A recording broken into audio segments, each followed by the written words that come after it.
Dear student, today I will be discuss the first chapter related sub content from the beginning of time. First, early age human background related activities and how develop means of communication in this period. The earliest evidences for the making and use of stone tools are found at sites in Kenya and Ethiopia. Probably the Australopithecus were the earliest stone makers. Actually, tools were of great importance in human life. Humans had some physical features which helped them in making of tools, and these features were not known among apes. First feature was the skilled use of hands.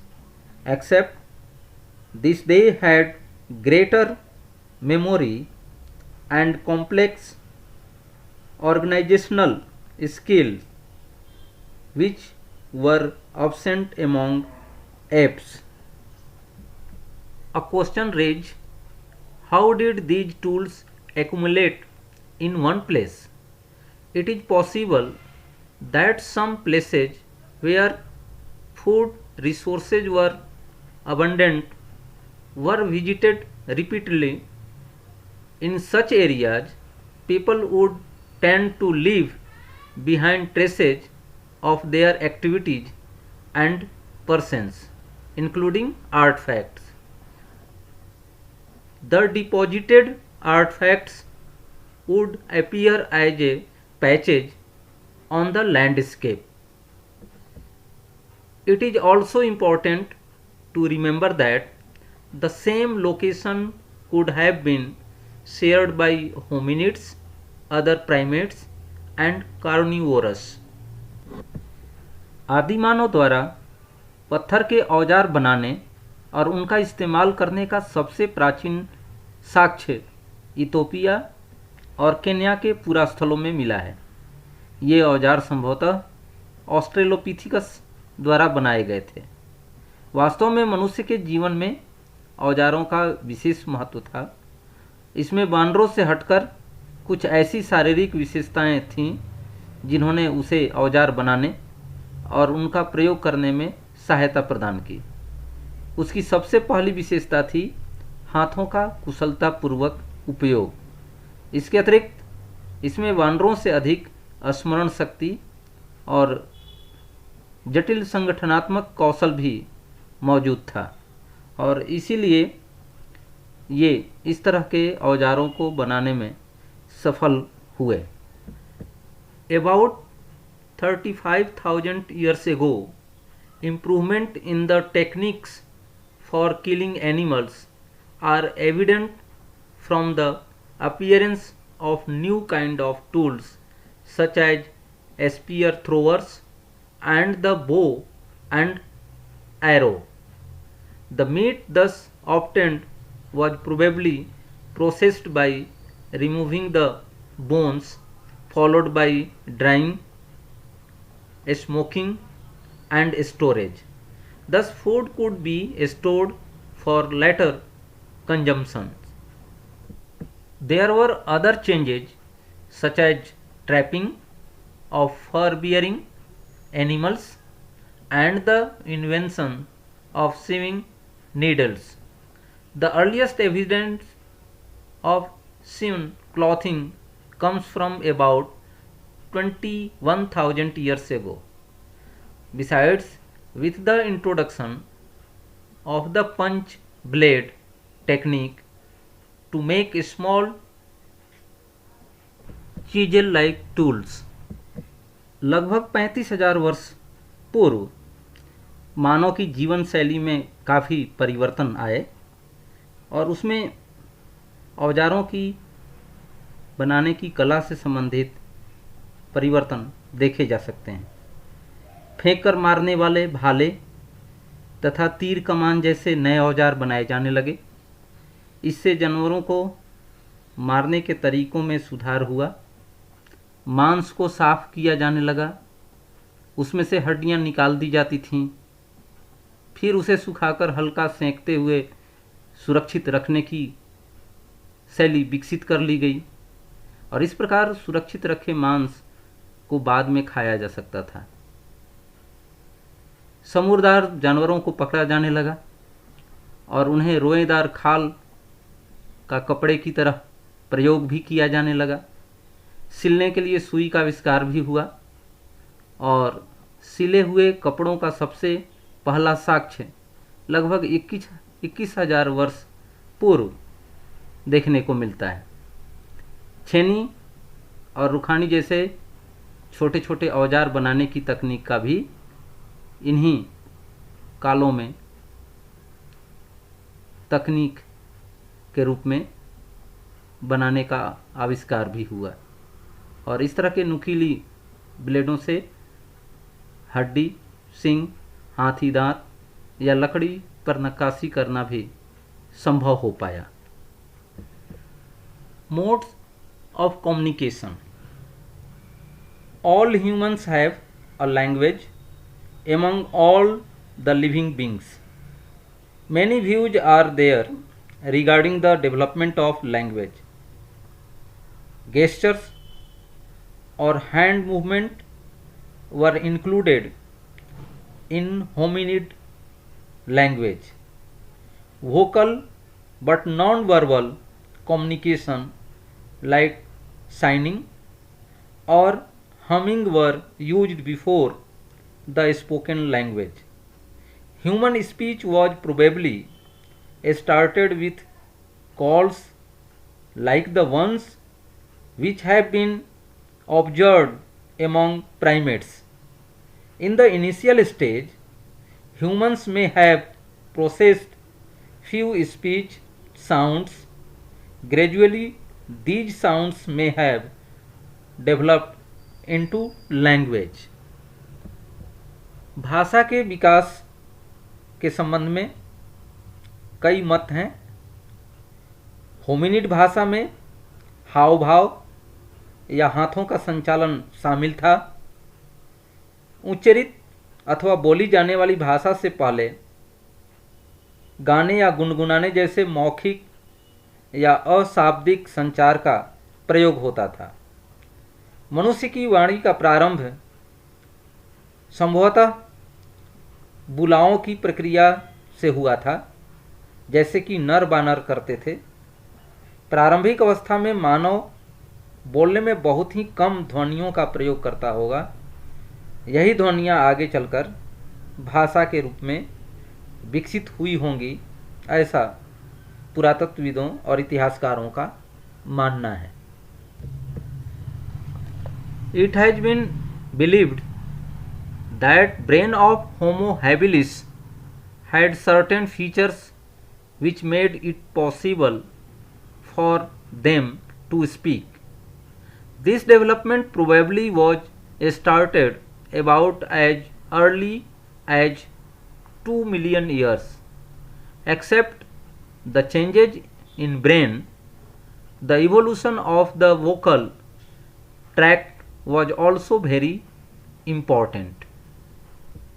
Another suggestion is that language was developed with art around 40,000 35,000 years ago.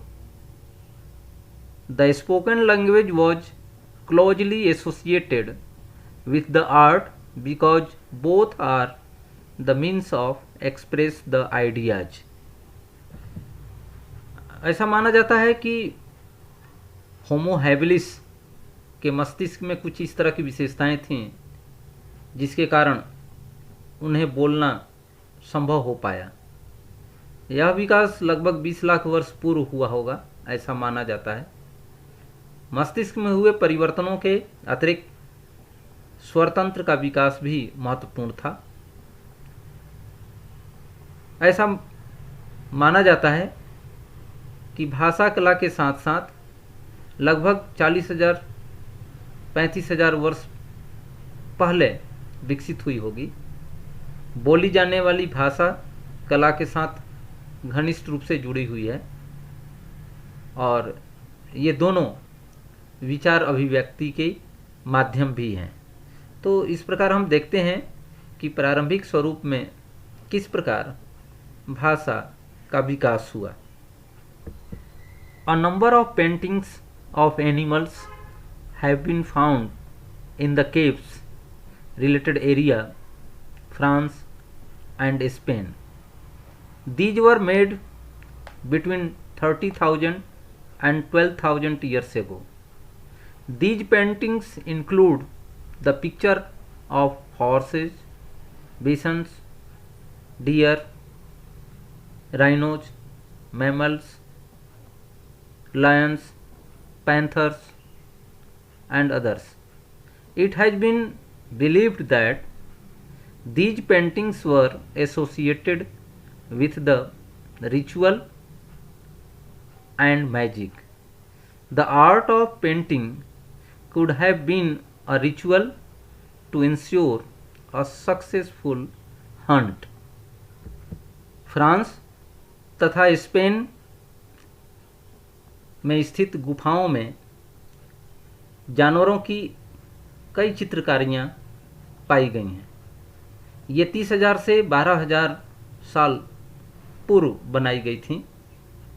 इनमें घोड़ों, जंगली बैलों, बकरों, हिरणों, गैंडों, शेरों, भालुओं, चीतों आदि के चित्र भी शामिल हैं। माना जाता है कि ये चित्रकारियाँ धर्म और अन्य क्षेत्रों से संबंधित होंगी, लेकिन ज़्यादातर लोगों का मानना है कि ये चित्रकारियाँ शायद गुफा संगम स्थल से संबंधित थीं और यहाँ लोगों के छोटे छोटे समूह आपस में मिलते थे और सामूहिक क्रियाकलाप के रूप में इसको संपन्न करते थे। संभव है कि यहाँ के ये समूह मिलकर शिकार की योजना बनाते हों अथवा शिकार के तरीकों एवं तकनीकों पर एक दूसरे से चर्चा करते हों। यह भी संभव है कि ये चित्रकारियाँ आगे आने वाली पीढ़ियों को इन तकनीकों की जानकारी देने के लिए की गई हों। The Hajda group of people is a public group in Africa. The main feature of this group, the main food of this group is vegetable foods, roots, berries, the fruits of the bab tree. They did not eat meat of elephant. Size and location of camps of Hadja people depend upon the availability of water. Their camps are widely dispersed in the wet seasons. In the dry season or in a year of drought, there is never any shortage of food to Hadja people because food is abundantly available. Hadja people never assert rights over land and its resources because they could live where they like and they may hunt animals. हादजा जनसमूह Africa की एक जनसमूह है और इस जनसमूह का मुख्य भोजन जंगली साग सब्जियां हैं। ये हाथी का मांस नहीं खाते थे। हादजा लोगों का शिविरों का आकार तथा स्थिति पानी की उपलब्धता पर निर्भर करती है। हादजा लोगों के इलाकों में सूखे के मौसम में पर्याप्त मात्रा में खाने वाला कंदमूल, बेर आदि फल मिलते थे और इसलिए इनके पास भोजन की कमी नहीं होती थी। हादजा लोग जमीन और उनके संसाधनों पर अपना दावा नहीं करते थे क्योंकि वे कहीं भी रह सकते थे। There are two opposing views on the issue where the information about present hunter-gatherers society could be used to understand past society. One group of scholars have directly used specific data of present-day hunter-gatherer societies to interpret the archaeological remains of the past. Scientists second, scholars are of view that ethnographic data cannot be used to understand the past society. According to them, they both are very much different from each other. Living style of modern hunter-gatherer society is also different. There are conflicting data on many issues. There is no consensus about division of labor. वर्तमान शिकारी संग्राहक समाजों की जानकारी के आधार पर आदिकालीन शिकारी संग्राहक समाजों के अध्ययन के बारे में दो परस्पर विरोधी विचारधाराएं हैं। विद्वानों का एक वर्ग आज के शिकारी संग्राहक समाजों से प्राप्त तथ्यों तथा आंकड़ों का सीधे अतीत के अवशेषों की व्याख्या करने के लिए उपयोग करता है, तो दूसरी तरफ संजाति वृत्त संबंधी तथ्यों और आंकड़ों का उपयोग करके अतीत के समाजों को समझने के लिए भी नहीं किया जा सकता, ऐसा मानते हैं। उनके अनुसार ये चीज़ें एक दूसरे के बिल्कुल विपरीत हैं, भिन्न हैं, और आज के शिकारी संग्राहक समाजों की जीवन शैली भी भिन्न भिन्न है। क्योंकि भोजन प्राप्त करने में श्रम विभाजन को लेकर कोई आम सहमति नहीं है, और इस तरह से शिकारी संग्राहक समाजों के अतीत के बारे में जानना और कोई एक निष्कर्ष निकालना संभव नहीं हो पाता है।